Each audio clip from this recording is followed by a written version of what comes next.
bonsoir et que la paix soit sur vous.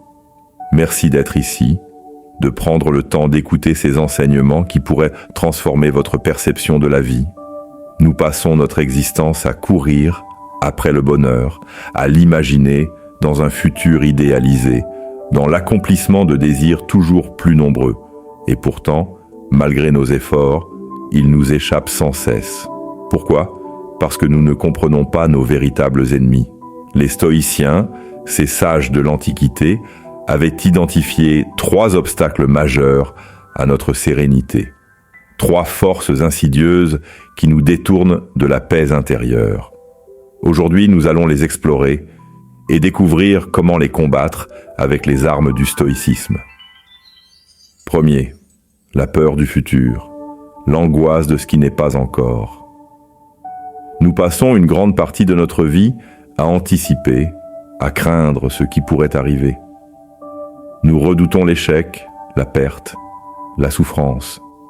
Mais Épictète nous rappelle une vérité fondamentale. Ce qui trouble les hommes, ce ne sont pas les choses elles-mêmes, mais les jugements qu'ils portent sur elles. La peur du futur naît de notre désir de contrôler l'incontrôlable.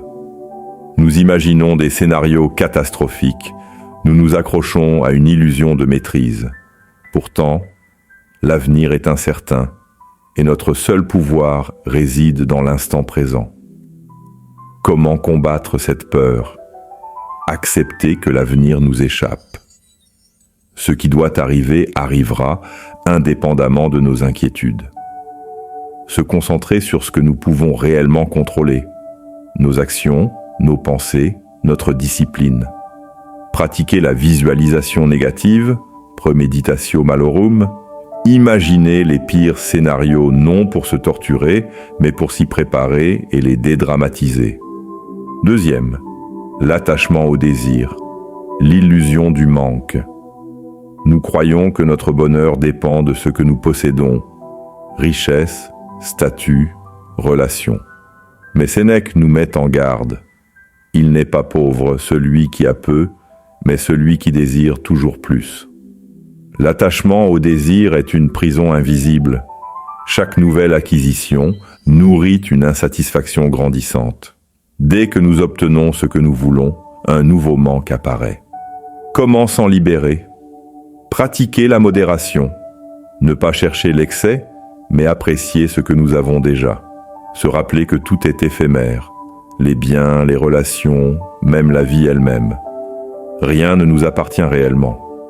Se détacher du regard des autres. Souvent, nous désirons des choses non par nécessité, mais pour impressionner. Troisième, le rejet de la réalité, la résistance au destin. Combien de fois avons-nous souffert, non pas à cause des événements eux-mêmes, mais parce que nous refusons de les accepter? Nous nous rebellons contre l'inévitable, nous luttons contre ce qui est déjà arrivé. Marc Aurèle nous enseigne pourtant que la force me soit donnée d'accepter ce qui ne peut être changé, le courage de changer ce qui peut l'être, et la sagesse de distinguer l'un de l'autre. L'ennemi du bonheur, c'est cette lutte inutile contre la réalité.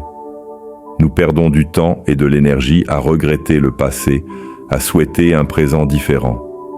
Comment embrasser la réalité ? Pratiquer l'amor fati, aimer son destin, non pas seulement l'accepter, mais le voir comme une opportunité de croissance. Cesser de se plaindre. Chaque plainte est un refus de la réalité et une perte d'énergie. Voir chaque épreuve comme un exercice pour l'âme. La douleur, la perte, l'échec sont des occasions de tester notre force intérieure. Enfin, le bonheur est une discipline.